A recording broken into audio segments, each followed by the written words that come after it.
Good morning, good afternoon, and good evening. Thank you so much for being a part of this journey. Welcome to my channel, The Value Creation Playbook. Today, in episode 30, we'll talk about profitability engine. Now, whenever you talk of the word engine, you think it's a platform, it's a tool. I'm not talking of a tool or a platform. It's more about a paradigm shift about how you start thinking. When leaders talk about profitability, they often assume everybody means the same thing. In reality, most organizations don't share a common model of where profit actually comes from. As companies scale, revenue growth becomes easier than profit growth.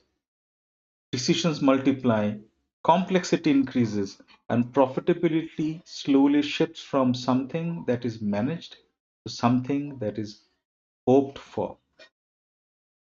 This session is not about tools or tactics. It's more about understanding the system behind sustainable profitability, what I'll refer to as a profitability engine. Almost all organizations, big or small, growth stage, startup, bootstrapped, almost all organizations experience this moment. What worked initially when they were small, X thousand, X crores, X million, suddenly stops working when they are 5x. Margins become volatile, cash stops tracking profit, leadership attention is pulled into constant exception handling. And this is a very big energy drainer for the leadership. If they manage firefighting, if they manage exceptions more than what they're supposed to do.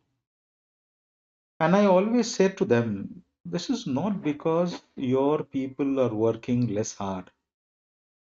It's because the operating logic that once held the company together no longer valid. It's no longer scales.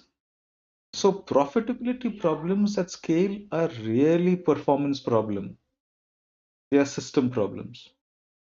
There could be some shades of performance, but what I'm saying is if you apply the 80-20 rule, it will always point to a systemic issue rather than people or any other area. And why is this? Because it's a structural challenge. And this is one of the most common structural issue, that is fragmented ownership. Sales owns pricing, other side operations own efficiency, procurement owns cost, finance at the end ties everything back together and says I own cash. Every function improves its own metric. But what these leaders often forget that profitability does not live in only one function. It flows across all these areas, and then only it gets realized at an organization level. It lives in the interactions between all these departments, between all these functions. When those interactions aren't designed deliberately, mark my word, deliberately, gains cancel out. And the challenge is it cancel out quietly but consistently. So by the time the CEO and the CFO realizes the leakages that are happening across, it's often very late for a recovery. It's kind of building is totally burnt out, and then you call the fire department. Most organizations don't ignore profitability, and that's the funny part. They attack it repeatedly through programs, pricing initiative, lean efforts, or digital transformation. Each of them have their own value.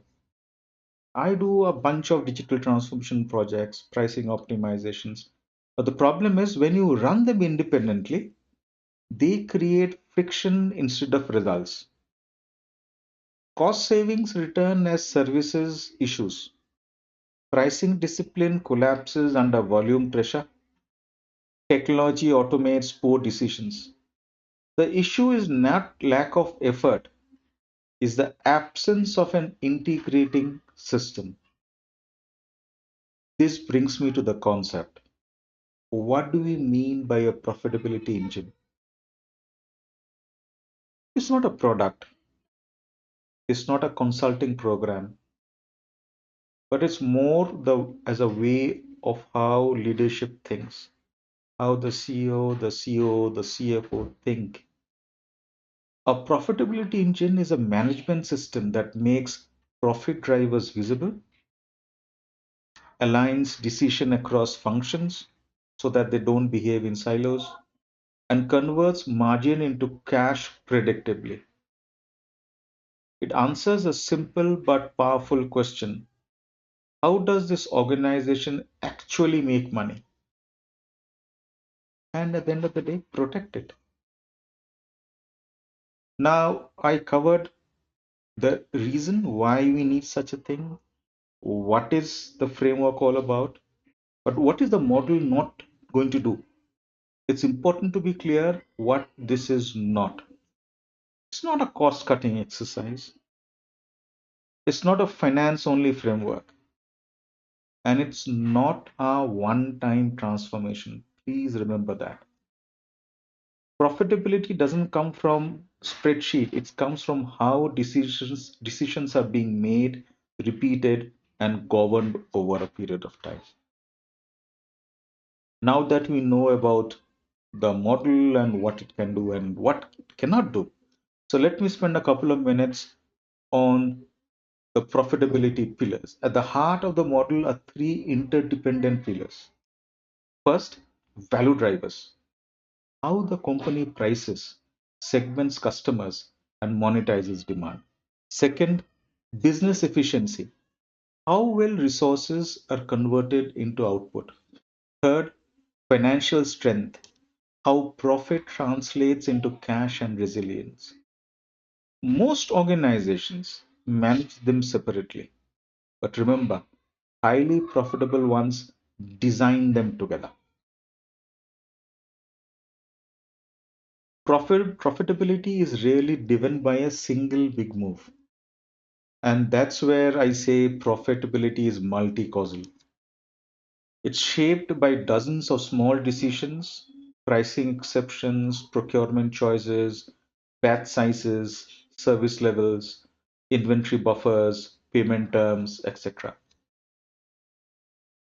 Each decision made by the CEO or the CFO seems rational locally, but profitability emerges only when these decisions reinforce each other. That is why focusing on one lever, that too in isolation, almost never works. And that is why I say there has to be a process, a cadence, a rhythm that you need to build into this entire ecosystem of yours. Even well designed changes fade without rhythm, no matter how well intentioned was the design, or how well intentioned was the thought. Review cycles become irrelevant. Exceptions creep in, decisions revert to intuition.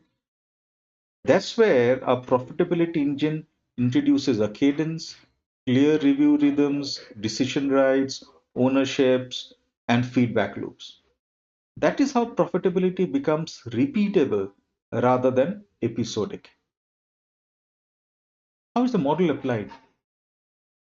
Essentially, four building blocks that work together, not in isolation. Anything that I have said together, everything has to work as a tight knit fabric. So there are four broad stages, phases, or buckets, whatever you call diagnosis, understanding where the value is leaking, design, prioritizing which lever matters most now, delivery, piloting changes before scaling. Remember that. And of course, lastly, sustaining, embedding them into governance. The critical insight is this: actions follow understanding, not the other way around. And in the process, sometimes we often get sold to the idea of thinking technology as a panacea for all the problems that I have. That's not the case. Technology plays a very important role. I agree, but not the role most people expect.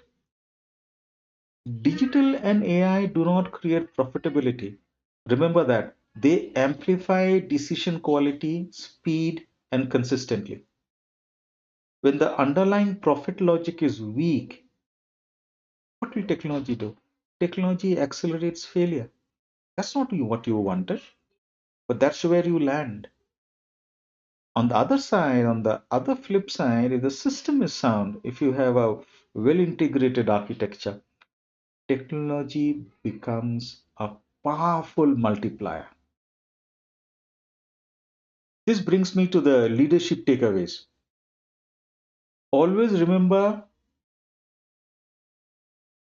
everything, whatever I've discussed till now, has to work as a fabric, tight mesh. And these are the four ideas which I always tell my clients to internalize. The CEO, CFO, going to the departmental heads. Profitability is systemic. Second, fragmentation will destroy value quietly. Third, integration creates compounding returns. And lastly, governance matters as much as strategy. The most profitable organizations are not the most aggressive. Repeating once again, they are not the most aggressive. What they are the most architected. What does that mean? They have a very well defined, tight knit mesh that brings everything together, everything working together in one single direction. Why does it matter now? I mean, we can spend a full hour talking of that.